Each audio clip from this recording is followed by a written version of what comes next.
All right, we'll call this meeting of the Freeman School Board to order. First item on the agenda is the Pledge of Allegiance. I pledge allegiance to the flag of the United States of America and to the republic for which it stands, one nation, under God, indivisible, with liberty and justice for all. Roll call. Emily. Yes. David. Doug. Yes. Chris. Yes. And Cody is absent. Next item on the agenda is approval of the agenda. I will require a motion to approve the agenda. Do I have a motion? Motion approved. Motion by Doug. Second? Second. Second by David. All in favor say aye. Aye. Opposed, same sign. Motion carries. Next item on the agenda, conflict of interest disclosures. I received none. Next item on the agenda is public input. There is one, Linnell. And so we'll ask you to come up here and give your public input. And as a reminder, up to 3 minutes is allotted per each speaker. Timekeeping is the responsibility of the president, so I will do that and keep you accountable for time. And pursuant to the South Dakota open meeting laws, the school board will not discuss or act upon any issues that are not posted on the agenda during the meeting, and the school board will not respond to speakers, only listen or ask questions for clarification. So, sir, whenever you're ready, you can start. Okay. Yeah, the reason I'm here is because of handicapped seating. We have some issues with that. We didn't have as many handicapped people over the years, and now we have quite a few that have grandchildren and stuff like that that are coming to watch the games, and where they're set out kind of. There's one really good spot, and the spot's over there in the midst of the band or the student, or the band or the student section, and one is right in the door, I'm guessing. They're just not good places to sit, in all honesty. And I've got a list of a bunch of towns here: Emery, Mena, Hurley, Alcester, Avon, Centerville. These are all towns that I happen to go to games with this year, so it isn't that I went all over the place. It was just where the kids played. I watched, and they have an open spot of about 3 spaces or 4 in the front row, beside the street, beside the steps or something like that. And they just have wheels under that rolls it in and rolls it out, and that way they can come and sit there with wheelchairs or with scooters like this, or some people just have a chair and have trouble getting around, they can sit in that. And I don't know what the cost of that is, but I was told by somebody at one of the other schools that was their cheapest way of doing it. But I don't know if we ever looked into that or not. I never mentioned it to you, but that's what we'd like, is something like that, because we do have about 3 or 4 grandparents and parents that are handicapped that would like to be able to sit in the middle and watch. And I especially do with my wife Pauline, because I've got to kind of announce the game to her because she's got glaucoma. So, but don't ever ask me to announce the game here. I never do that. But for her, I keep the game going that way. So that's all I've got to say. I mean, I've been in your spot before, and I know it's a lot of pressure put on you, but when I was on the board, we didn't have many people that ever asked for it. So that's how we went. Okay, that's my 3 minutes is up, I bet. Not quite, but you're good. You've heard me enough. All right, sounds good. Thank you, Linnell. Right. Next item on the agenda is the consent agenda. We'll require a motion to approve the following: the minutes of the regularly scheduled school board meeting of March 10th, 2025, the minutes of the special school board meeting of April 2nd, 2025, minutes of the Corn Belt Cooperative Board of Advisors meeting of March 11th, 2025, the resignation of Christy Schultz from the position of high school art teacher at the completion of the 2024-2025 school year. We thank her for her service and we wish her a happy retirement. The resignation of Michael Freeman from the position of co-head track coach for the 2025 season, and we thank him for his service. The conditions of employment of Matthew Brinkman for the position of assistant track coach for the 2025 season. Approval of Liz Borkland for the position of track coach, pole vault at 0.25 for the 2025 season. Amend the conditions of employment of Bailey Laggy for the position of co-head track coach for the 2025 season. Financial reports and claims. Do I have a motion? So moved. Motion by David. Do I have a second? Second. Second by Chris. All in favor say aye. Aye. Opposed, same sign. Can I ask a question? B78, I forgot something. We do have money to contribute to the fund if you would build those. People that put some into that, but just to let you know that.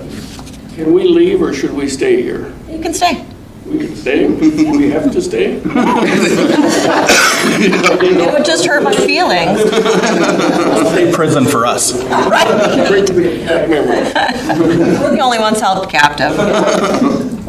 All right, thank you for that clarification. Next item on the agenda is administrative report, starting with elementary principal. All right, Mrs. Baez's class visited the nursing home in March, so that was fun for them. And lots of kids came back and talked about the residents that they got to meet, so that was fun. Today, our fifth grade class enjoyed the talk, so if you have a fifth grade student, you probably heard about that. They were really trying to get us to sign no on that paper, but they all learned something. I'm very sure of it. And so I just want to thank Dr. Hafiz and also Mrs. Heather Iverson for coming in and doing that for us. Excellent job to Mr. Loggy and the 4th through 6th grade students on their science showcase. Our early childhood roundup went well on April 4th. We had kids coming out of the woodwork there, so that was good. We are going to be continuing with our ABC roundup, if you've seen that on Facebook, for the remainder of the year. And so I just want to thank Mrs. Downs for giving that idea to us and allowing the student council to kind of take it and make it theirs and present it back to the students. And then we did have Paraprofessional Appreciation Day, so we celebrated them with an appreciation breakfast on April 11th. So we just want to thank them for all that they do for us. Those early childhood roundup information, that's the numbers that we received. I think we're going to talk about that later in the board, so we can just kind of leave that there for now. And then we are going to have Science Day this week on April 7th, and then Rally Day right now is scheduled for May 9th with a rain date of May 13th. And I should add in here that our elementary music contest will be on our next Flyer Friday, which is May 2nd. I signed up to help on that, so I'm glad that you reminded me. Okay, next item on the agenda, administrative report, junior, senior high school principal. All right, so just want to congratulate our FFA members. They did great at the state competition. We did have 22 qualified members, and they competed against over 2,000 students from around South Dakota. Claire, Olivia, Justice, Ellie, and Erica also earned their state degrees, and Claire also was awarded a scholarship from Farmers Mutual of Nebraska. So congratulations to them. The band and vocal contest was held in Vermillion on April 9th, and we had 107 students that did participate at the competition. The band and the girls' chorus got superiors, and the mixed chorus got an excellent. We had prom this last weekend on Friday, and the after prom both went well. Students said that they did have a great time with bowling and also enjoyed the hypnotist that they had afterwards. This hopefully we'll be finishing up Smarter Balance testing this week. We do have the last day scheduled for Thursday, April 17th. We did have to move career here because that was scheduled the day of the band and vocal contest on the 9th, and so now it will be on Wednesday the 23rd from 9:30 to 2 p.m. in the elementary gym. We're going to have an NHS induction ceremony. It may need to be held during SSR due to the lack of evenings being available, and I'll get back with you guys on that for a date. And then the variety show has been moved to Thursday, May 8th at 6:30 p.m. due to the conflict of schedules. We have many sport activities that are already scheduled for the first date. And that's all I have. Thank you. Business manager? I just have one update. I heard back finally from Shane Fish late last week, and our fiscal year 24 audit will take place. It'll be on site May 2nd and 5th. So hopefully we'll close out that fiscal year. That's all I had. Superintendent? I want to give the board a heads up that I have had a conversation with a foreign exchange program. They would like to send a student to us from Germany. It's a male student.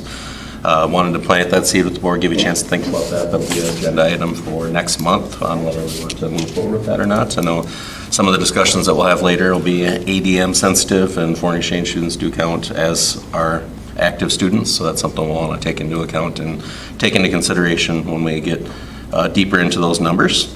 The custodial shed is nearing completion. We have the punch list, which is our final meeting where we walk through the building and if we notice any blemishes or point out anything that we're not satisfied with, then they would have, I believe it's 2 weeks, right, Doug?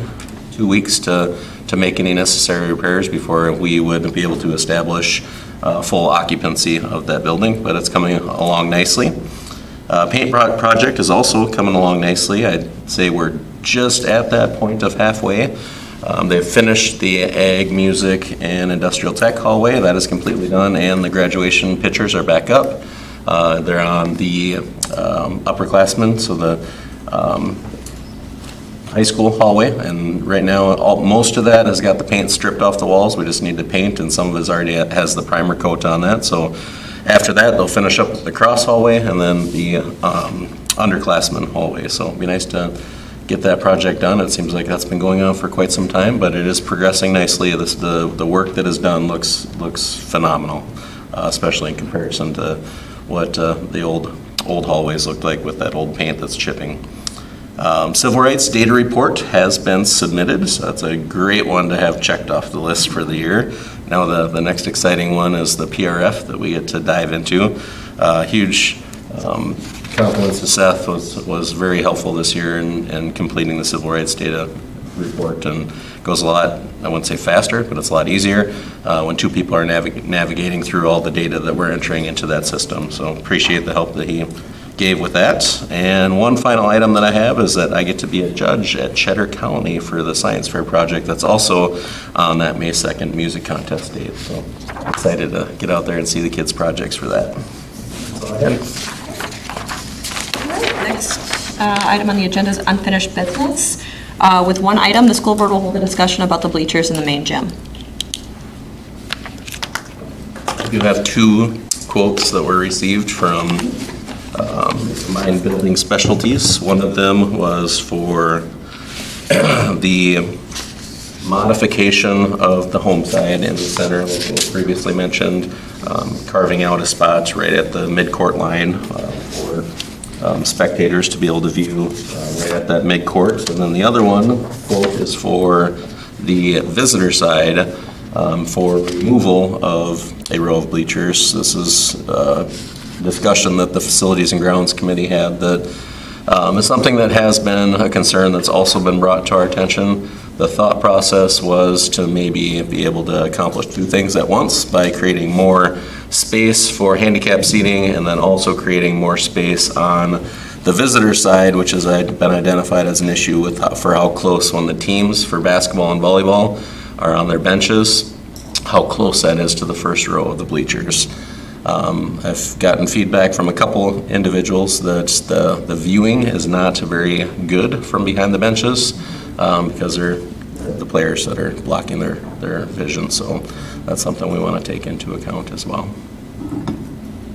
So on that note, if we were to take the one row from the visitor side, that would it just be steps up to the next set? We wouldn't have the same level as far as you're talking about the viewing. It would be up a level, so the viewing would be better, correct? It would not be up, the handicap would be on the floor still. Well, handicap, yeah, I understand, but if you took a row out, the first row of bleachers would be elevated, so it would take care of that part. Right. Wouldn't have a first row anymore. We would have a first row, yeah. What And they it would won't do, help with the players being sitting in front of you. it would take one row out and move them back further, so Right. the players would still be in front of Yeah, you. It would so just it's be not more, gonna- more space between the bench and the But the first row viewing won't bleachers. be improved. The viewing Okay. would not be improved, no.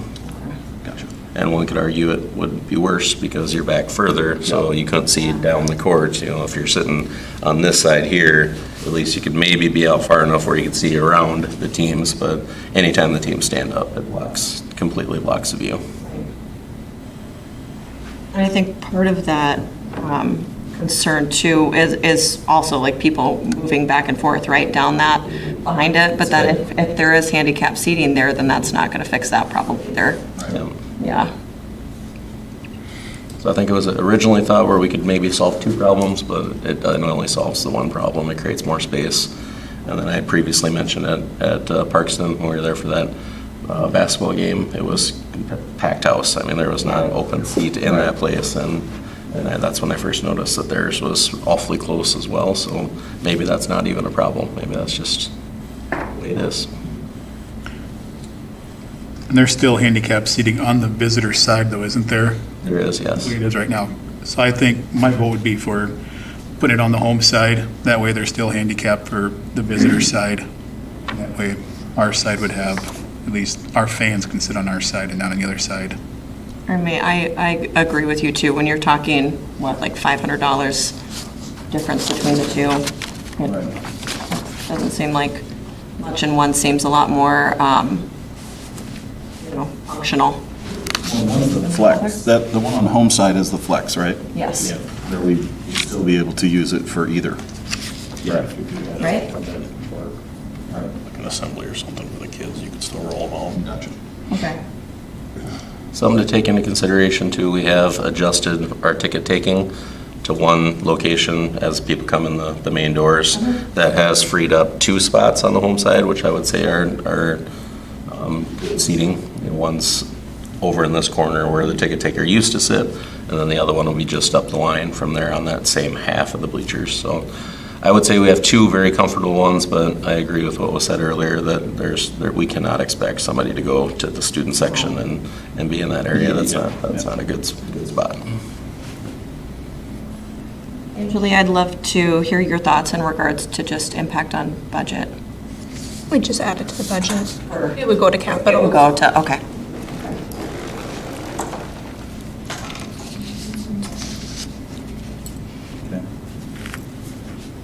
Any other thoughts, discussion? Do we want to move forward and vote on, add an action item to vote on this tonight? I'm comfortable moving forward. I'm comfortable as well. I don't think there's anything more to discuss. Right, that's what I could. David, you're good? Okay, then we'll add an agenda, we'll add a motion under unfinished business to approve the quote for the flex seating on the home side of the bleachers. Do I have a motion? So moved. What was that, Doug? No, David. David. Second? Second, Chris. All in favor, say aye. Opposed, same sign. Motion carries. All right, next item on the agenda is new business. The board will hold a discussion about an all-sports cooperative. So this was something that is a holdover from last month's regularly scheduled meeting, where we stated we would continue discussion, et cetera.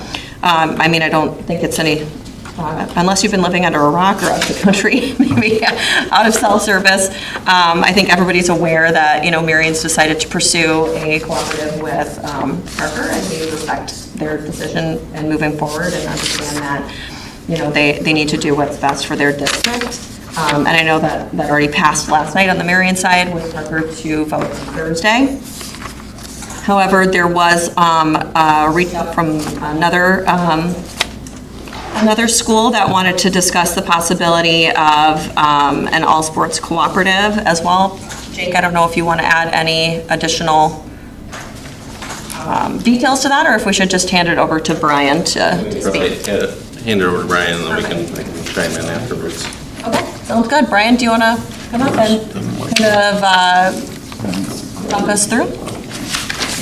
Good. With this lectern, is that Yes. the right place for that? Okay. It's kind of interesting being on the other side of the meeting all of a sudden. Not all of you know me, I realize. I'm Brian Paff. My youngest son, Nathan, is a kindergartner here at Freeman Public. I'm also on the board of directors at Freeman Academy. I'm the president of the board and have been for the last 3 years. Can't seem to get out of that role. But Emily teed this up well. Obviously, what's transpired in the last couple of weeks has been well documented, and I don't want to necessarily rehash any of that.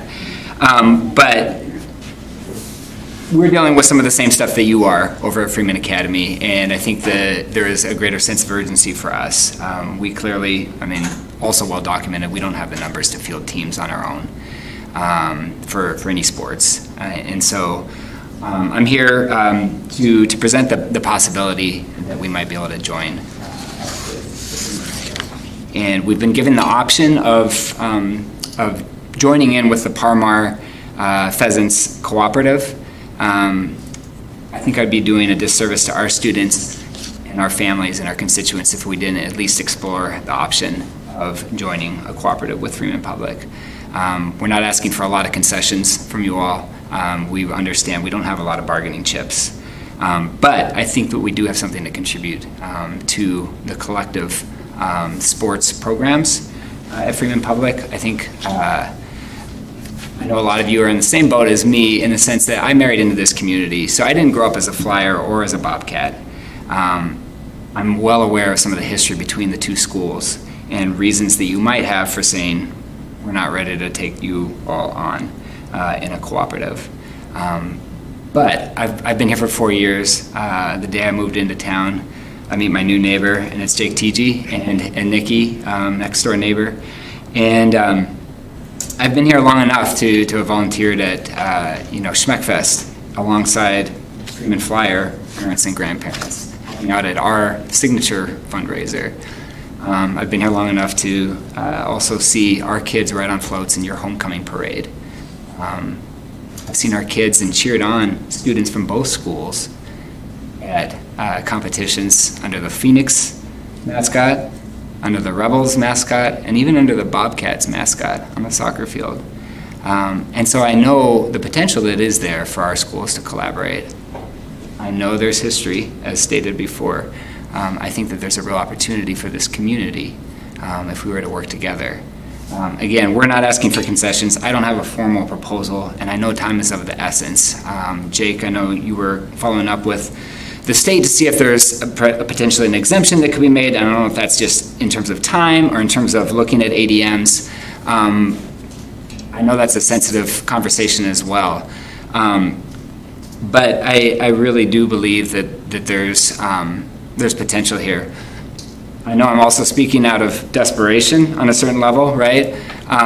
Because we want a place for our kids to play. But I think what's more important to me and to the whole board is that our kids can be part of a team. I think that there's a real opportunity for our students to play alongside Freeman Public's students. These are kids that, as noted, I mean, we've been on teams together. Our students have, I should say. I haven't. But our students have been on teams together. Our students have gone to each other's prom or banquet. We go to church together. We live in this community together, and I think this could go a long ways toward bringing our community together as one, not just as two schools, but as one. I think the Phoenix Co-op, I'm sad to see that is going to come to an end after the end of next season. I think that went a long ways toward bringing some unity.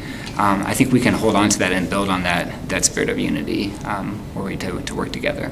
So I don't know what's appropriate in terms of your board meetings. I know that if I was a public comment, I wouldn't necessarily be able to get responses from you, but I'd be curious to engage you now, and I know that we don't have to hammer everything out in this space, but... I just have a point of clarification. So early in your speech, you said, we're not asking for many concessions. Later, you said we're not asking for concessions. Yeah. I'm just curious, is it... Sure. Are there concessions you're asking for? I just want to know. That's an excellent question. We discussed this with our board. If we were to join Parmar, we would get no home games, no home practices. So we don't expect any different from you all. But the positive side of that for us is that it's right here in town, right? I think our board feels very strongly that we'd like to continue the Bobcats soccer program. That is the one thing that we'd love to hold on to. We have a field that wouldn't force you to try and figure out how to coordinate with the football field that needs to be used for practice for JV, varsity, et cetera. So that's one thing that we'd like to hold on to. Another piece that I had a very unofficial, I don't know if it's okay if I said this, but a very unofficial conversation with Emily that prompted me coming to today's meeting to talk through some of this. One thing that we would be interested in continuing to host is the cross-country meet that we host that Freeman Public has come to at least the last several years to participate in over at the Arboretum. I think that that's a great thing for our community. I don't know how you do staffing. We'd love to. We have not surveyed all of our coaches. We are not trying to force any of our coaches into the mix, but if there is opportunity for coaches that want to continue to be involved with teams, we sure would like to have them at least have an opportunity to be involved in the programs, if that makes sense. again, not with any demands or requirements that you find places for them or anything like that. I understand how these things work, yeah. I guess also and thank you for the comment about the soccer, because that was one of my questions. But also, what sports specifically are we talking about? And we're talking immediately, correct? So Right, this would be for the upcoming year. So we're still part of the Phoenix Co-op. So obviously that's. Right, and we have a student that participates with the Rebels, so that's still intact, and we have somebody on I should say, Phoenix Co-op for both for football and softball. We have students that have participated in both, and we haven't surveyed them directly, but I think they intend to, again, compete next year. And so, yeah, we are hopeful to find a co-op for all sports. One of the things that our board has talked about, well, what about those quote-unquote individual sports, cross-country, golf, track and field, which has a little more complications because of relays and everything. I ran cross-country in high school. I don't really view it as an individual sport, but I get that you can do it. I think it would be ideal for us to join up with you for those sports as well. One, for practices. I just think it makes more sense to have more students. I think it's going to help students from both schools excel more rather than practice and compete separately. And it is a team sport at the end of the day. We've brought home a number of state trophies in the Bearcats co-op as a team, and so we would love for the opportunity to participate in those sports as well. So, yeah. Is that helpful? Yeah. Yeah. Other questions? Did you get any feedback from the state if we could get some grace? Grace, no. The decision would be made, based off of, if we do bump up a class based off the ADMs that are from both schools combined together, and we are very close. Not as much for football. Football's at 50, cut off for 50. I got that in your packet for the one that's got the highlighted yellow. As you can see, football would be 56 ADMs for the cutoff between 9AA and 11B. So we have 6 ADMs, wiggle room on that one, and remember ADMs are 9th, 10th, and 11th grade for football, boys only, and for all other sports, it's boys and girls counted together for the ADMs. When is that cutoff For the decision? for classification for ADMs? Because certainly they have to make a choice at. Yep, so that's the stapled sheet that I gave you has when we need to apply to the state, and this would be for any dissolving of a co-op. So in Marion's case, if they were gonna not be part of that co-op with our co-op, then they would have to dissolve from that, would be my understanding, and then we would have to form a new co-op with them if we desired to go that route. Okay. And then that would be in the April 23rd. So it's the April meeting, the monthly meeting for April on the 23rd. So that we would have to submit our proposal for a cooperative of any sport that we determine. In this case, we could be limited to just the volleyball, basketball, and soccer that's in April. I don't know what the academy stance is for other schools outside of us that has previously been part of the co-op for soccer, if that would continue as well, or because if that were the case, we have a cooperative agreement for soccer already, so maybe that would not have to be submitted. I'm not sure. That'd be something that would have to be talked through. A lot of navigating on the fly here with the short period of time that it is, but so really the main ones would be for volleyball and basketball for the April meeting. The next one would be June, and that'd be the ones listed there with the cross country. We don't have competitive cheer. We don't have competitive dance. Golf for Class A and AA for golf, so that would not, well, small classes still B for golf, right? So that would not pertain to us. We don't have tennis, and then oral. So that would be for the June meeting, and then you can see the ones listed for November and March of next year. So that would be the timeline that we have to work with here.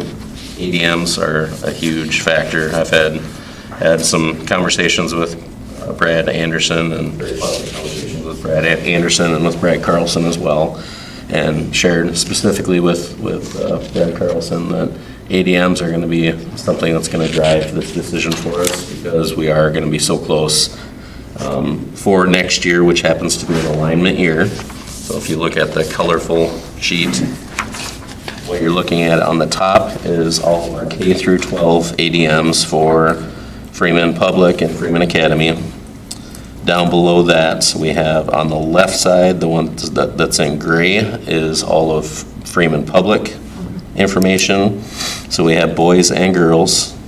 We have boys only. And then what factors into this is a free and reduced lunch calculator. So there's a formula that you put into those numbers, and what it is it's your free and reduced price lunch percentage times 30%, and then divided by 100 for the person to get that decimal. So ours comes out to be 0.099. So we would take that number into each of the boys and girls together and the boys only, and that's what you see to the right of that. Then the boys and girls adjusted would be after that formula. It's put into that formula. The boys adjusted would be just the Freeman boys adjusted with that formula. And then the same for the academy with boys and girls, boys only, free and reduced lunch percentage, boys and girls adjusted, boys adjusted, and then the far right and the maroon is with both schools. We have the adjusted, and you can see at the top there for 2025, 2026 for all boys adjusted would be 50 ADMs, well under that 56, and then the all boys and girls adjusted would be 86, and the cutoff for A and B is 89.999. As soon as you hit 90, you are officially in Class A. I did speak with Randy Soma today and asked him about an appeal process, and that's what Doug was referencing earlier. So the appeals process happens after you've been assigned to a class. It doesn't happen prior. I was hopeful that it would be done now. We would get our answer and we would know for sure going into next year. We won't know until after the fact if we were to go over the 90, if they decide to classify us as that, because a lot of it is how many teams do they have in each class. That determines that too. When do they take that ADM number? It would have to be at this April meeting, correct? No. No? When do they make adjustments for that? Child count date. Even for basketball and, Yeah. Right? Last Friday in September. okay. And that can't be for football, it counts the following year? So this would all be for the following year. Next year, next September, or this September, that's Friday, whatever that is. Sure.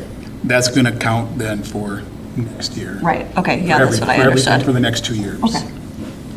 So I don't know how that works as far as new co-ops that happen in between an alignment year. What I gathered with my phone call with Randy tonight is that would be a board decision on where you fall for classification. So at the mercy of the South Dakota Activity Association Board as to where they place us for each board. Okay. And I imagine we would submit our ADMs, we submit our numbers with each team would list their numbers in their cooperative agreement that gets sent to the state. Any questions? It's a lot of information. Any questions on what was just presented? I don't like, with the numbers so tight, I mean, with what we've said in the past, I mean, if we're going to put our faith into somebody else's hands, that if we get over that number, we're trusting that they would do that. And I've been to the state before with the football co-op, and they did Freeman no favors. Now, it's a different board there, but that's where I'm being out there and going there and presenting in front of them. It's tough to put your fate into somebody else's hands.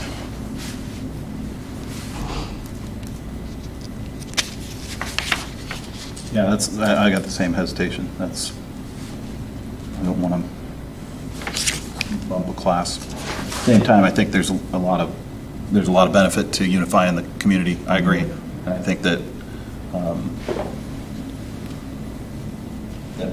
my previous hesitation for co-ops was based on what's best for our community, and this is our community. Both schools are our community, so. This is I know what it's like to sit on the other side of the table. Obviously, with board discussions we have, and ultimately, you guys need to do what's best for the students that are currently enrolled in your school. And I understand the concerns around numbers. The Parmar Co-op doesn't have to consider that with taking us on or not taking us on. They're going to be Class A regardless. And so I understand that. I know also, I should say, I don't know if I said this earlier, but obviously the logistics of us going out to a majority of our practices and home games in Parker is one of the reasons we're here, but I don't want it to seem like it's just a marriage of convenience. I think that there's just a lot of a good that can come out of this cooperative. I know I already said that, but I didn't want it to come away as like, well, they're desperate and we're right here, so they're going to try and like hitch their wagon to us. I think that there's just a lot of good things that have happened, and particularly good momentum between the two schools in this one community, and I'd love to see that build. And I know I can't sway you away from the concerns around the ADM numbers. I mean, numbers don't lie, so Right. I get that. You're very confident in your numbers, your enrollment. What's been provided here, yeah. But you, Jake, what kind of flex do we get year in, year out? Is it all over the board, or is there a pattern? We've shown consistent We got growth. We've shown consistent growth in our community, in our school district. And, I think we have housing in our community, and then you keep hearing of younger people that are purchasing those houses. I think that's Freeman's a desirable location, and so I have reservations. I have concerns with it. What does, I think, appeal process came into play. What does help us out is we have a class that's 35 kids. It's part of this round of alignment, which that's not helping us out. That's causing us to be in the situation that we're in.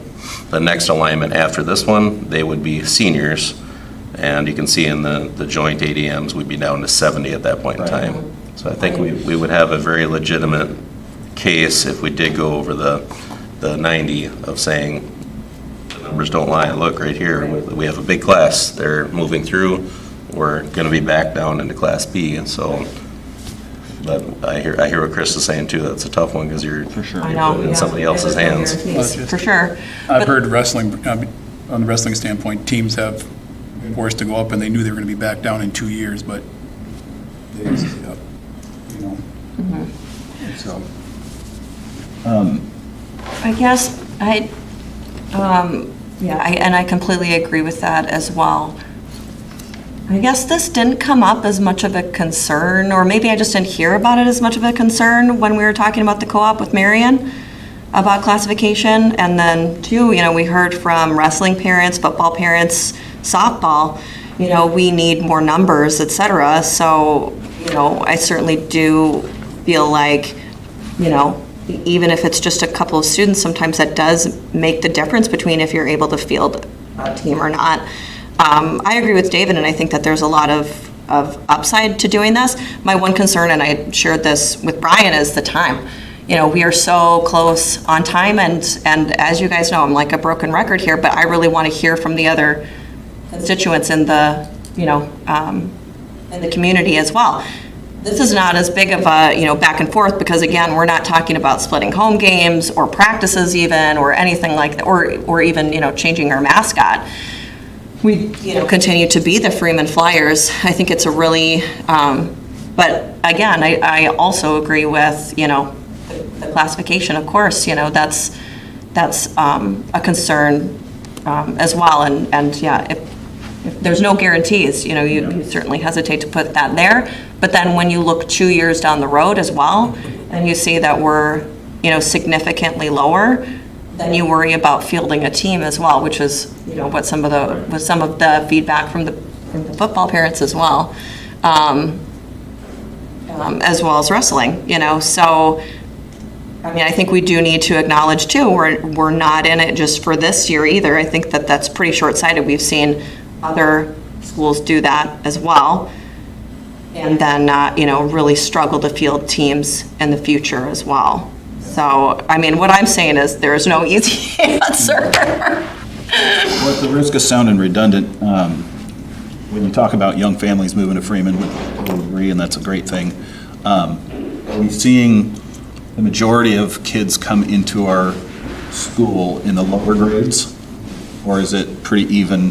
The 4 years I've been here, we've seen back and forth. First year was a lot of high school, wasn't it, Katie? And then second year was a ton of That was elementary. COVID, that doesn't count. The second year was a lot of elementary. I would say we're probably more balanced in the third year than across the board. And probably, I would say generally, you probably see maybe a little bit more elementary for some reason, but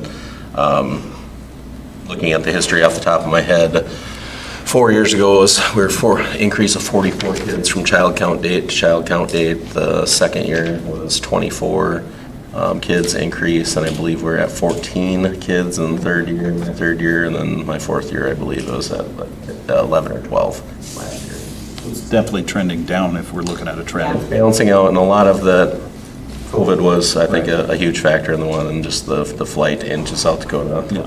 And That's where and I we can came both- from. Yeah, so. exactly.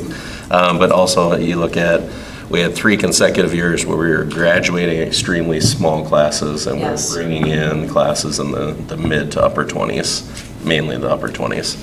So that natural, healthy growth, graduating small, bringing in large was, I think a huge contributor. And we're still seeing some of that. I mean, our kindergarten next year is looking huge. So, I mean, we're still seeing that, and that's a healthy trend. I was just looking if, are people less likely to transfer in with high schoolers than they are with elementary students, that type of stuff. I think that's, It's hard to, Yeah, you it's hard to can't peg, it's hard to predict it. understand. It's as frustrating as a couple board meetings ago when I talked about the frustrations of trying to figure out if you're gonna split sections, and it's to a degree, you just gotta make an educated guess, and if you look at those, especially with us combined with Academy, it's a roller coaster. I mean, we're at a high point right now at that 86, but then in 3 years we dipped to 70, and then 73, then we go right back up again with 80, 85, 80, 85 again, and then another dip going back down. So it's just yeah. roller coaster of ADMs and. Are we, oh, sorry. No, go ahead. Oh, I was just going to ask, I know that the free and reduced lunch formula is, I think, Changes every year. confusing and changes every year. Are we confident that that is the appropriate? I am 100% confident that that Okay. was our free and reduced lunch population this year. That's our percentage. We don't know next year's, so. Right, yes, no, obviously, I was just saying, for this year, yeah, because I know. Taking that 33%, using it for every week. or every year. The free and reduced lunch, is that exclusively high school in terms of how they factor in ADM, or is it across all grades within your school? Well, they're only looking at the 9th, 10th, and 11th grade numbers, so that's. For the purpose of, for the purpose of calculating. Formulas for all grades, but we only calculated on those 9. We'll only look at 9th through 11th for classifications.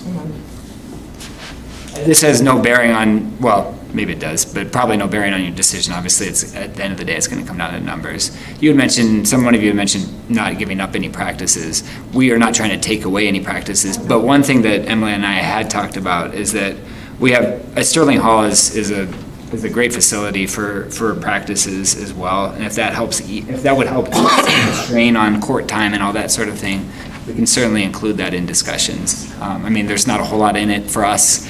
And hosting practices, right, again, it's just a 3-minute walk across town from one campus to the other.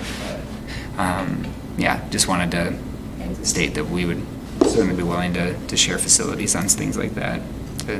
So with that in mind, not to go down too many rabbit holes, I know a lot of variables and everything, but Sherry, what are your thoughts as far as gym time? If that was something that we would be looking at, is that helpful? Is that more complicated? You don't want to deal with it? Like, what are your thoughts? It would be awesome to have in the gym. Okay.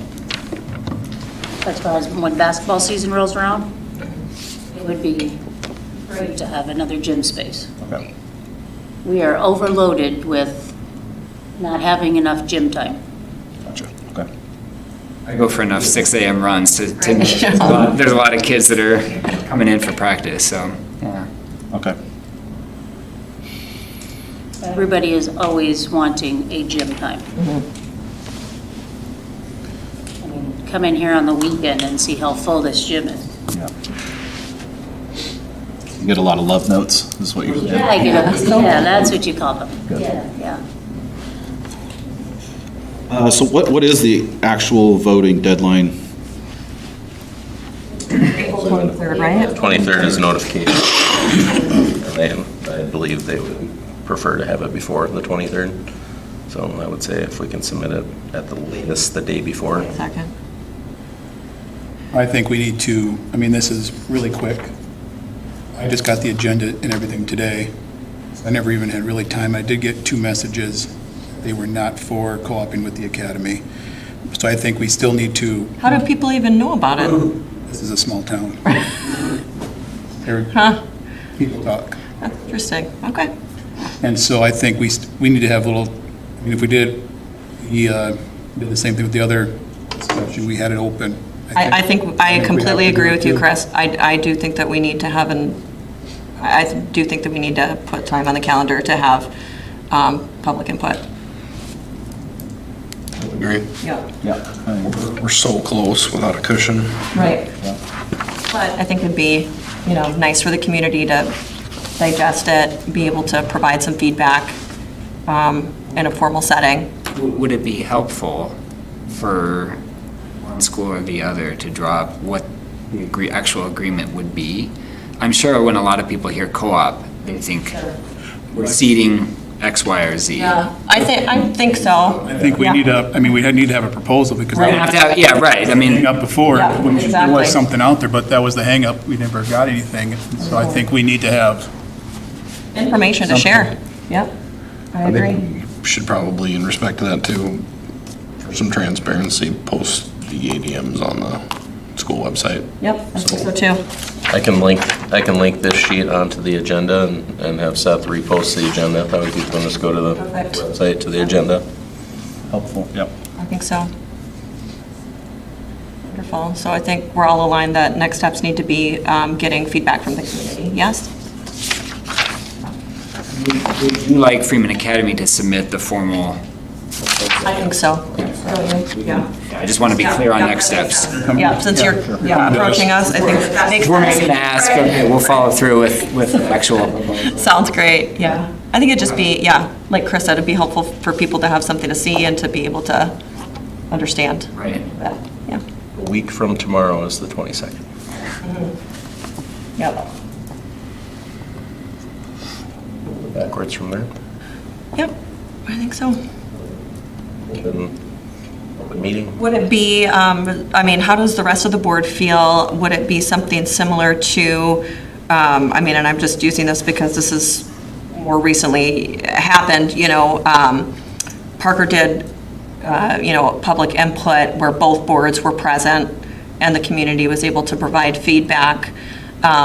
Marion, and they didn't vote or take any action on anything that evening.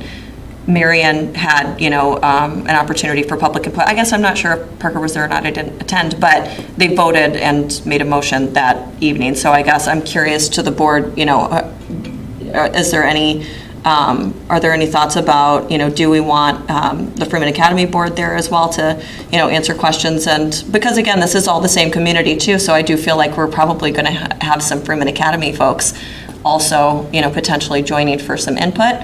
But again, I'm open to what the board thinks that this should look like. I don't have any reference point, but I think the more the merrier on that, and the more input, the better. I think just getting input is going to be important. Yes, I think so too. Okay.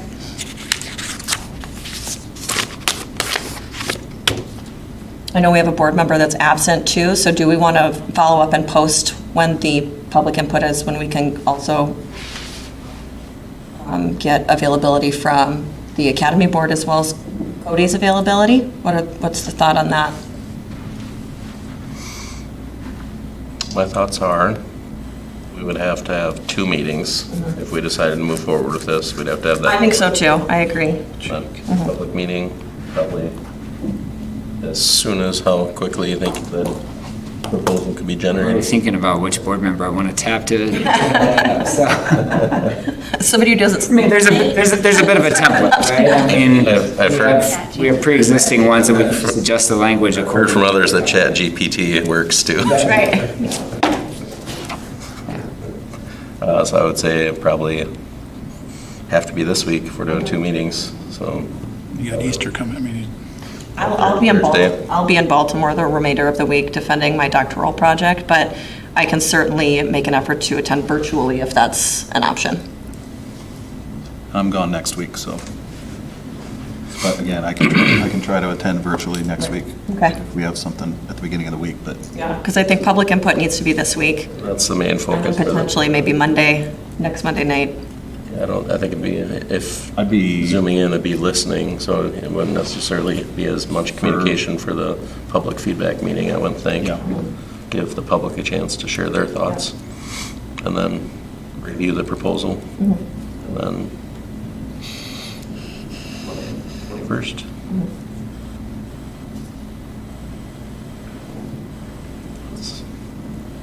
It's your Monday, but I'm supposed to be in Minneapolis, but I'll cancel that trip. I Does that can't work for everyone? I mean, David, you said be in Seattle, but virtual, but or whatever. does that work for you? 21st? Yeah. What about for you, Chris? the 21st, again, that the public input, or is that the? No, that'd That'd be be, the second- that'd be make a decision, yeah. Yeah, that'll work. This weekend. That'll work, okay. But I mean, for a public input, I guess it's all listening, because Mhm. every It night is. this week, I'm booked up. Yeah. we need 3 for sure. I got a bunch of wrestling going on this week. Yeah, so maybe we want to, Wednesday and Friday, I could do a public input.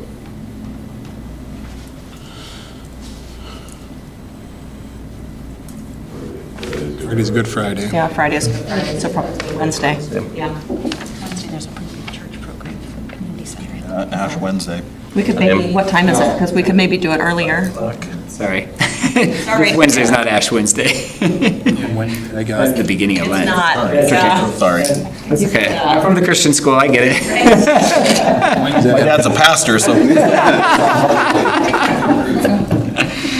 But, I mean, a lot of the local churches do have services throughout. Well, yeah, they did. That's a hurdle that we need to.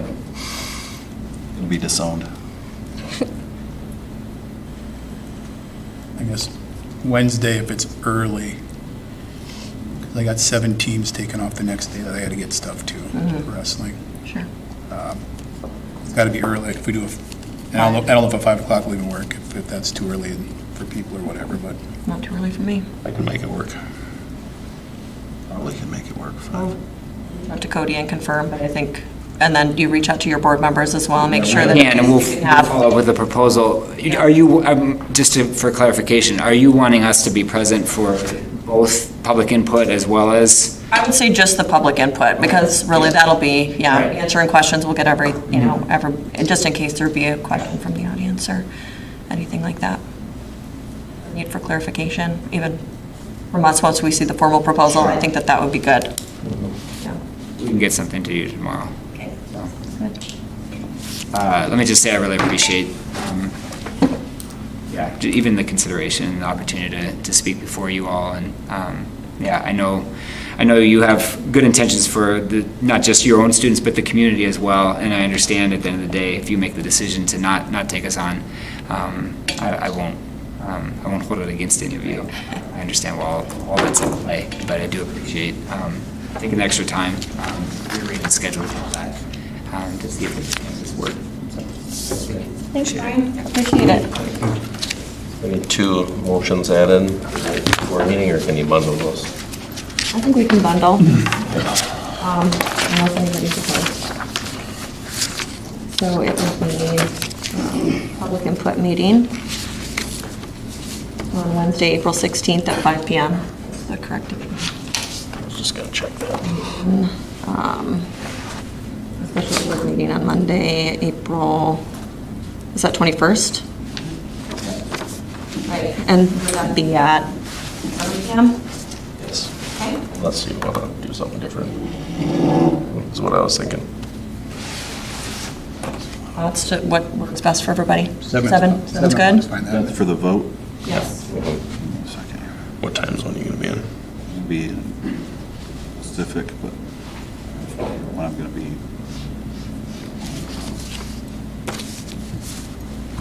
We can have it later too. It would just, it should be the only item on the agenda. So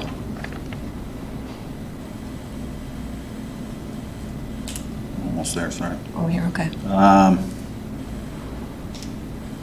I might be able to make that. 7:30? I land at 4, so 6 here. Okay. So I've got most of an hour drive, so if it could be 7:30. I mean, if you got enough to, 8 even. yeah, I mean, I don't have to be, you guys Yeah. can vote without me. No tiebreaker. Let's just do, I mean, that's fine, 8 o'clock. We've done that before because of schedules, so.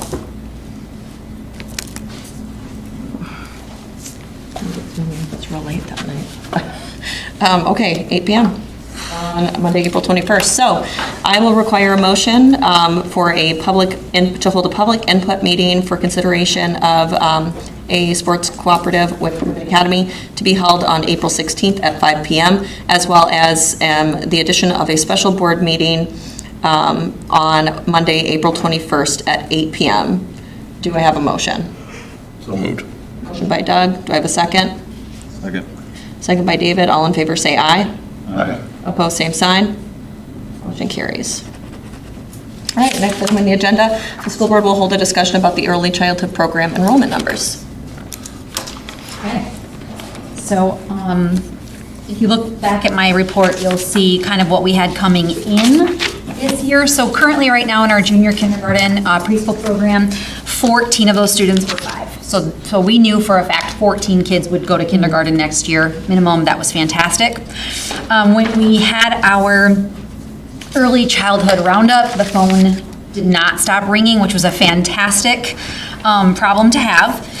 And of that, 19 of those students were 5-year-olds. So 19 of those parents needed to make the decision as to whether they were going to go to kindergarten or junior kindergarten. So we did bring them in. The 5-year-olds, we brought in 6-year-olds, 5-year-olds, and 4-year-olds, but the 5-year-olds specifically went to both classrooms. The teachers did an assessment together. They kind of told them where they thought that child should land.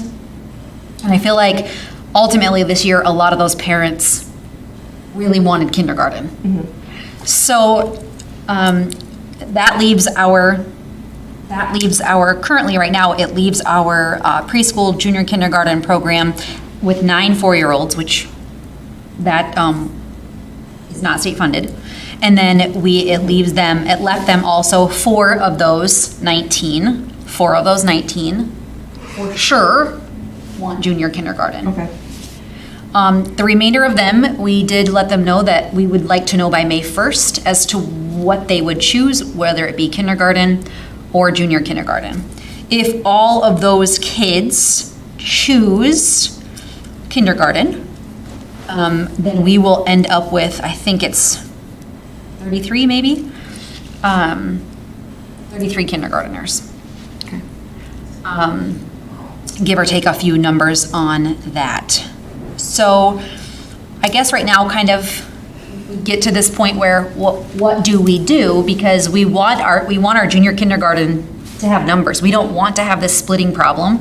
We want to be able to balance those out and have decent class sizes versus having this group of 31. Because even though we could split those up and have 2 teachers and have 2 very nice classrooms of 15, what happens when we get down the road and that dwindles down to 28? Now we're putting all those kids right back together, right? And so I did talk with our kindergarten and our junior kindergarten teacher today and kind of put together kind of a graphic that would maybe explain to parents. I feel like we have explained it a lot, but I'm not sure that they're seeing it in black and white, that junior kindergarten, it's a bonus year for students. It really is a bonus year for students to learn a lot of things and be much more confident as kindergarteners. And I think some parents are thinking, we all want our kids to be super smart and super awesome and be ready for kindergarten. And that's not, when we're saying that we think your child is better for junior kindergarten, it's not because we don't think they're smart. Right. And when it's not because we don't think that they could go, right? It's because we see the potential and the benefit of having that extra year. And so we're trying to create, a little bit more awareness in that. I'm hoping people are still listening so they can kind of hear that too. And we're hoping that some of those 5-year-old parents will maybe choose that. I have had a couple call me and I've tried to explain those things to them. A couple of questions I always get, and I feel like we've made this very clear, is Do I have to pay? No, it is free. I think the 4-year-olds are it's confusing them a little bit that they're not paying and the 4-year-olds are paying. Can they ride the bus? Yes. All of our kids can ride the bus, even the preschoolers, so that's not a question.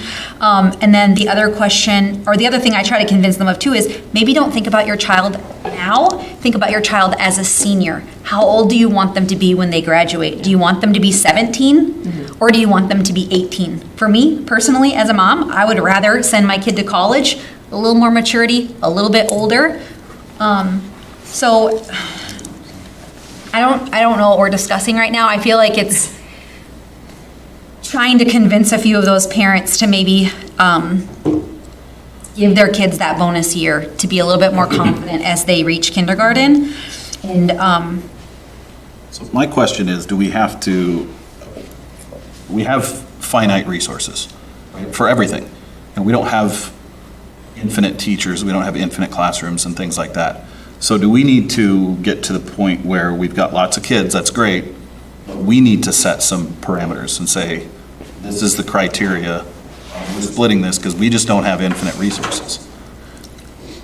I know you're trying to sell it, I get that, and it's better if it works that way. I could be wrong, but in the state of South Dakota, when you turn 5 as of September 1st, You have the right to go you in. have the opportunity to be a kindergartner. So I don't see as a district, always with any class, it is the parent's right to decide. So even when we're talking retaining a student, let's say they're in first grade and we want to retain them, it's a discussion It's still there. with parents, but ultimately it's their decision.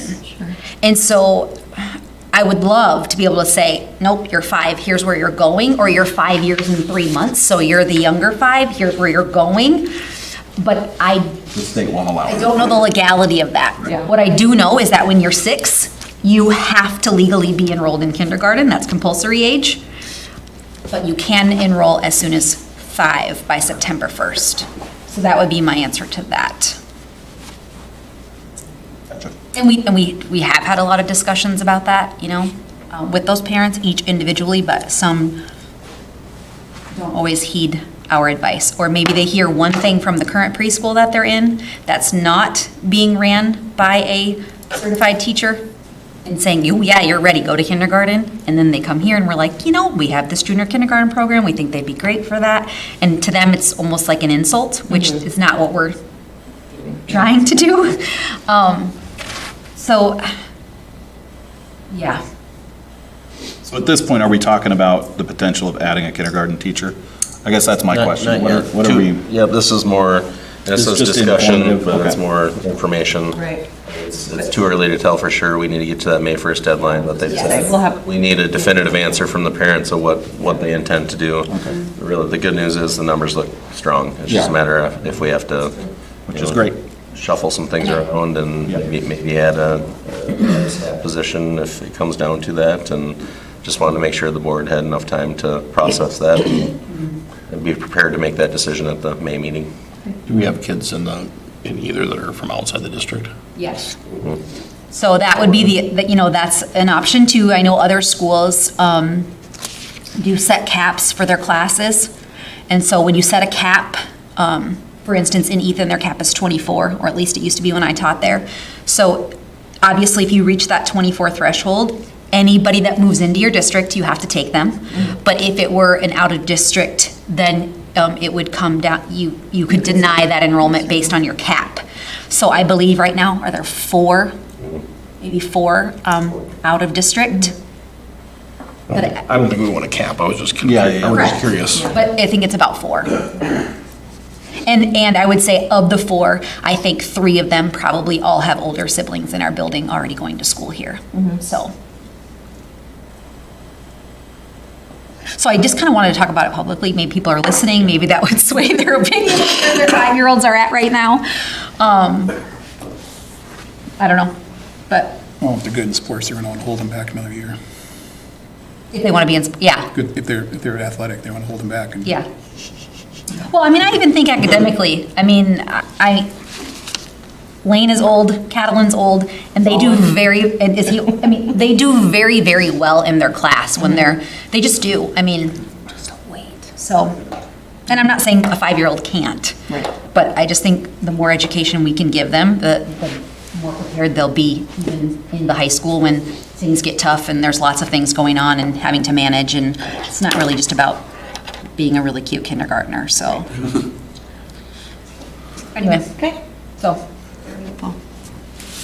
Sounds good. So we'll get an update of a little bit more of confirmed numbers then at the May meeting. Yes. Okay, awesome. Thanks, Katie. All right, next item on the agenda, the school board will hold a discussion about the part-time junior, senior high art teaching position. So we went ahead and looked at the numbers that we have this year because we have not the students haven't enrolled yet for next year. And so for first semester, and I guess also for second semester, we have 23 students. And so looking at doing impossible online or virtual art, that would be $350 per student. And I guess that would be $16,100 per year for the art. I'm kind of leaning that way as far as I think that would be good for the students to do it that way, and there is a chance that our numbers may go up higher as well. But I just think the students would be able to benefit from that. By having that, we would have a staff member that would be supervising them to ensure that they were completing the work and if they had any questions with that, so. So it would be scheduled during a class period? It would be scheduled during a class period, yep.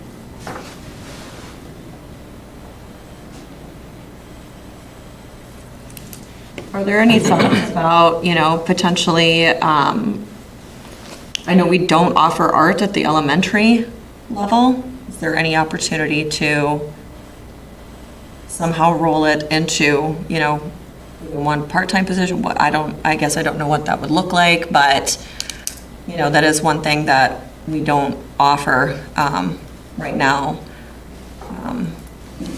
If we look at Consideration. If you look at positions that we would add to the district, we've talked a lot about adding a counselor. Oh, yeah, absolutely. Actually something that we had in our 5-year plan to add a counselor for next year with the state increase of 1.25. It was viewed as not the right year for that. Right.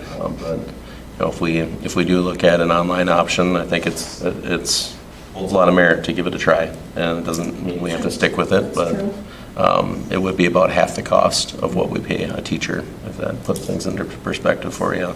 And if we're having about a $15,000 savings, that helps to make that counselor addition happen maybe a little quicker. And but right now, I'd say priority list, a counselor would be viewed as something that would be a higher need for the district versus the art teacher, especially since we have another option available that we can give a try. And if it doesn't work, we can certainly go back and try a different approach. What was the part-time salary of our teacher now? Menno would bill us about just over $37,000 for the year. Roughly $16,000 for online change. If all 23 kids still Yeah. continued. Right. And of those 23, I'm not sure that all of them are passionate, but they do need that fine arts credit, so. Right. I do think a benefit to the online, something that we did offer, the first year that I came, we had a photography teacher that we didn't end up continuing to keep. And so we had, I don't remember, 20 kids that were signed up for that class. And so what we ended up doing that year is allowing them to choose any class from the virtual school that they wanted to take. And we had some kids take some pretty cool things. Some took sign language, some took forensics. I mean, there were lots of different things that they could take. And so I do think this could allow kids to take digital art. They could take just regular, it could allow for some variety. Yeah. I think too, it's worth trying for a year and seeing how it goes, and maybe it's a disaster, I don't know. From the elementary standpoint, it could maybe get kids to do some cooler art than what elementary teachers offer, but I do think that's a fun time for elementary teachers. Sure, for some creativity and. With their, like, just to have a little bit more of a relaxing moment with them. And I would agree that a counselor is going to reach a lot more students. I mean, if we could, I think one thing we lack right now, because we don't have time for the consistency of it, is we don't have enough teaching on the elementary end when it comes to students to be better prepared for the high school end. And statistic-wise, in our building, I don't think people understand the amount of times we have to do risk assessments, suicide assessments. It's not just because I want to go talk to the counselor because I feel sad today. We have a lot of mental health issues, serious mental health issues, and that doesn't include testing coordinator, education, personal learning plans, colony schools. I mean, there is just so much to do, and I feel like that would benefit us more than an art class, but that's just me. No, I think that's a really valid point. And I do, it's a one-year commitment. Yeah, I think that's the only That's part. significant savings That's the during only this year. about that. I think it's reasonable. Only 1 year. Yeah. Yeah, I like. And I do like understanding that there's a variety too is helpful. I'm okay with it for a 1 year trial kind of thing. I guess, I don't know, if we have to add, we're not going to know until May 1st about a kindergarten teacher. And then that's- Right, that's exactly, something that else to on too. top of it. Yeah. 1 year, 1 year is 1 year. Yeah. Sounds good. Do we have to, I don't think we have to do anything because we're not refilling it. Okay. That we would have to approve not rehiring, correct? No, because we don't hold the contract, Menno does. Oh, yeah, nice. Menno can vote on that. Right. Next item on the agenda, the school board will hear an update from the strength and conditioning coach. All right, so you do have a little thing here that I just put some talking points together. And the talking points are kind of just an overview of what I've seen over the past couple years, since I've never really came in front of the board and kind of give you kind of an assessment. These are things that I've just noticed, I will say, over these past couple years. Equipment misuse, I do have some examples if you'd like to see them. The reason why I kind of put that on there, a lot of this has to do with what we had discussed at the beginning of the year, in October, about starting to kind of change some of the policy when it comes to being up in the weight room. And so Sherry and I have talked numerous times about cleanliness, about me coming in. I come in 4:30, 5 o'clock in the morning, and this morning, it literally was a pit. It was horrible. Thank God that we have some kids that realize that it doesn't need to be like that and that it does need to get cleaned up before I actually go to teach first period. So, was it by any means in good shape? No. I would not expect it. I would expect a weight room, if I'm going to come in and teach, I would expect it to look way more organized, clean, so on and so forth. So some of the talking points has probably more to do with, I know that we set a policy, but I really think that we need to be doing some fine tuning before next year. Just because of the fact that, for example, equipment misuse. There are dumbbells that cost $2 a pound to replace. It's not cheap. I have other equipment that needs to get replaced. Not because of the fact that it's being used, it's because it's being misused. Weights, like as far as the dumbbells. I think a lot of the stuff that's being misused has to do a lot to do with the fact that the student athletes haven't been taught to use some of the equipment properly. And I think that can get back to the whole policy thing. You have to take this class. Mr. Freeman teaches this class to teach you on how to use and not misuse the equipment, because it's costing all of us more money in the long haul. Okay? Cleanliness, I do have pictures, videos, if you want to see them, great. But I would like to see maybe a schedule for an upkeep cleaning throughout the course of the year. That'd be kind of nice. I have been doing some upkeep as far as the equipment goes, making sure things are getting oiled, checking cables, so on and so forth, basically to make sure that the equipment is safe to use.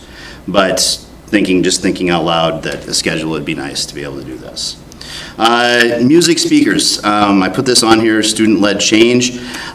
Music and speakers, we took that out in October because of what I would consider misuse of a speaker up there. Since then, I've had a lot of students inquire with me, and I have told them that if you want this to change, you need to make the initiative. So I'm just kind of, in a sense, kind of their go-between.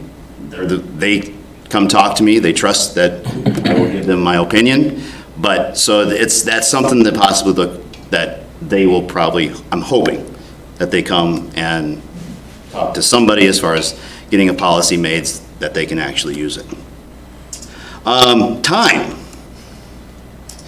This is something that I hear frequently. This is something also from a personal standpoint that is, how do I put it, inconvenient. During games, you can't lift. Play practice, you can't lift. Miscellaneous events that are going on in the gym, can't lift. I'm just gonna throw that out there. There's a lot of times in the afternoon, evening, so on and so forth, you can't lift because something is going on in the gym. Sound between the gym and the weight room. I know there have been several discussions about gym, weight room.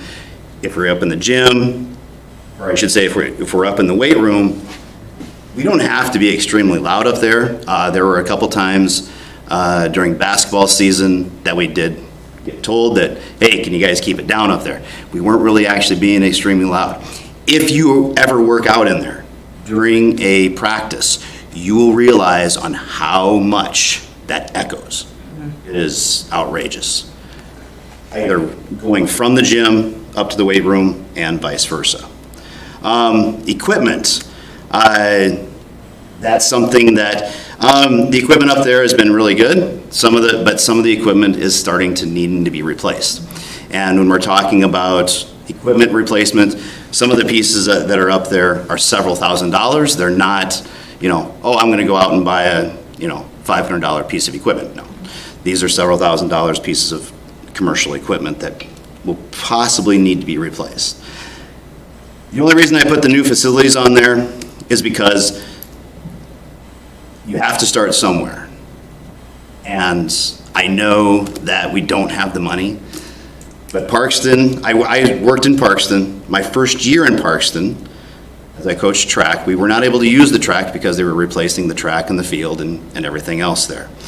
So they got that. Within 5 years, they've put up a new facility. So I'm just throwing that out there. I'm not saying that, oh, we need a new facility now, so on and so forth. The conversation has to start at some time. Because currently what we have is very inconvenient. If we want to make sure that our student athletes are able to work out after school. I mean, like I said, some of this stuff I get from the student athletes. Oh, we can't work out today. Oh, we can't work out this day because things are going on. Oh, we can't work out at this time. So I think that it needs to be just maybe brought into the realm that maybe it's a possibility that we may need to do something. Yes, I know that they should be very satisfied with what they have because it used to be back in that weight room. I actually student taught here when it was back in that furnace room. So I know where it was at. We do have good equipment. The equipment that we have is really good quality equipment. Lights in the gym. This is more, we've talked about it. I've talked about it with Larry. I've talked about it with several people. There are options that we can do. The other day, last Tuesday, I came in I think I got here about 4:45. All the lights were on. I don't think someone was here at 4 o'clock in the morning. So that means that they were probably on all night. Some options, just to kind of throw this out there, there are some gymnasiums that have motion sensors. That if there's no motion in a period of, let's say, half an hour, they automatically shut off. So, I mean, I'm just saying, that's money just going down the drain for nobody being in the gym. All right, moving on to the actual strength and conditioning. What I would like to see for myself is that, and so far I've actually started to do this, since resigning as a track coach, I've made myself more available for coaching as far as the strength and conditioning coach up in the weight room. So I'm here pretty much every day after school. Occasionally on a Thursday or Friday, I'm not here because of other things going on. Something that I'd like to do, start implementing, especially in the younger ages, is what's called long-term athletic development. If you've coached soccer, if you've coached any youth sports, a lot of them are going to this idea or the concept of what's called long-term athletic development. It has been brought to my attention that there are a couple kids. I don't know on how much interest there is, but as far as a powerlifting club. So I am going to, next week sometime, I'm just going to have an announcement. If anybody is interested in doing a powerlifting club, we'll meet in my room or meet up in the weight room and just get some ideas, and so that they kind of have an idea of what a powerlifting club would actually all entail. I have started working on my summer program that I had last year. I'm looking to expand it into going with a more basic and also an advanced lifting program. I've had several kids that have asked about that as far as doing an advanced lifting program. And then I also believe that at some time we need to look at doing year-round programs for all the athletes. On my personal side, I plan to do some continuing education through the course of the summertime to help the student athletes become more aware of what's going on. This is also something that kind of just came into my mind. I've thought about this for, I'd say, probably about the past 18 months, is having a staff program of some sort. I believe, I don't know for sure if some insurance companies allow for some kickbacks if there are staff programs. So I don't know if our insurance company does that or not, but that is an idea. Something that I've thought about is just something small in the morning, 10, 15 minutes just to get the body going. So, any questions? That's a lot. I really like the idea of having even just an abbreviated kind of class requirement, saying these are the expectations, and holding folks accountable, like you said, for just, proper use of the machines, proper respect and care too for our facilities as well. I think that's really important. We do have, I'm sorry, excuse me. We do have a list of stuff that you're supposed to do. You're not supposed to drop the weights. You're not supposed to do this. Right. I also believe that some of this has to do with having someone up there helping, guiding, having programs, these summer programs and stuff like that will help the kids, in a sense, kind of learn some of these behaviors through time. They haven't really had a lot up there as far as guidance goes. Some of the coaches, but the coaches really aren't up there a whole heck of a lot. It's mostly the kids usually kind of fend for themselves, and Sherry and I have kind of discussed that too. That there's a lot of risk involved with kind of just having them fend for themselves. We know that they do sign a waiver, but there's a lot of equipment up there that can, if misused, it can harm them.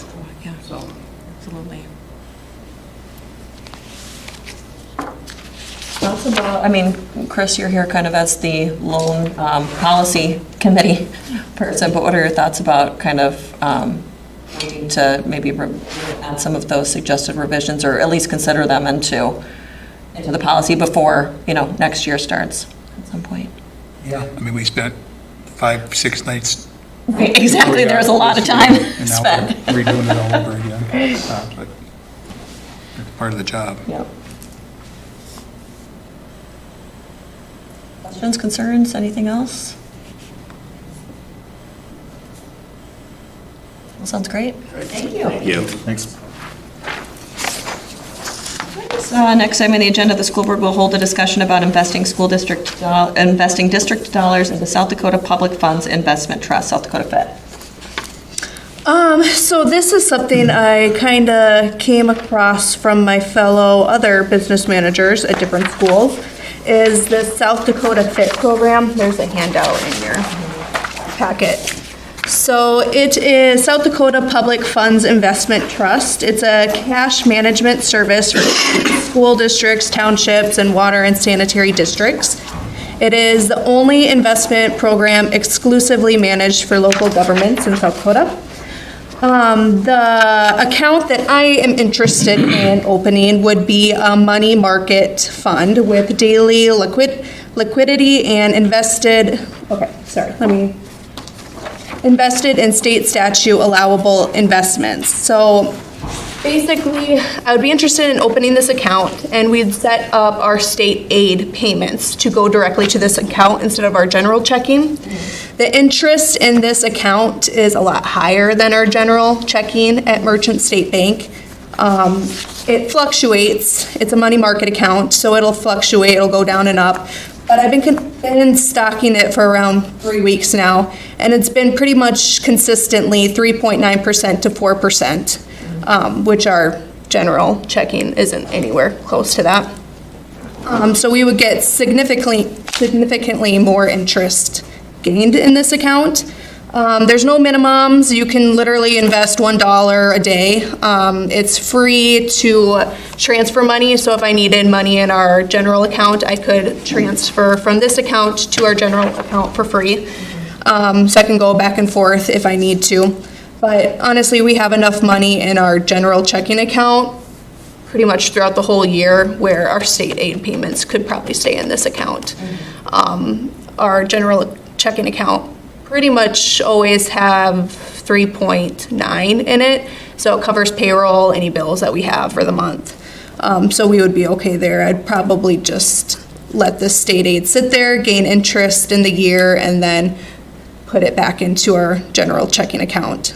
So it'd probably make about $45,000 in interest in a year. If we just keep it there, which is a good thing. It's kind of a tricky thing with our general fund because you don't want to have too much money in your general fund, but I don't think we'll be in that situation in the following years. So it's just something I need to get approved to open this account so I can transfer money back and forth. I don't know if you know or not, Angelique, but I believe this was also discussed like by the entire Corn Belt Cooperative as well. Oh, really? Okay. The meeting that I was on, and they were, the interest rate was so much incredibly higher than any other bank that I'm pretty sure that they moved forward with it. But yeah, that was. Yes, this is something that I learned from a couple other schools that they are doing. So we have the money, so we might as well make money on the money. Right. Especially in our general fund. And there's no, like our CDs for our capital outlay, it's stuck for a year, where obviously with this, we don't have it that Liquid. which is really nice for general. Yeah. So if that is okay, we just need to approve that. And then it would get added onto our fiscal board meeting approval every July with our other bank accounts. Any concerns, questions, discussion? I think this sounds like. It's good sense. Yeah, exactly. It's good. No good sense.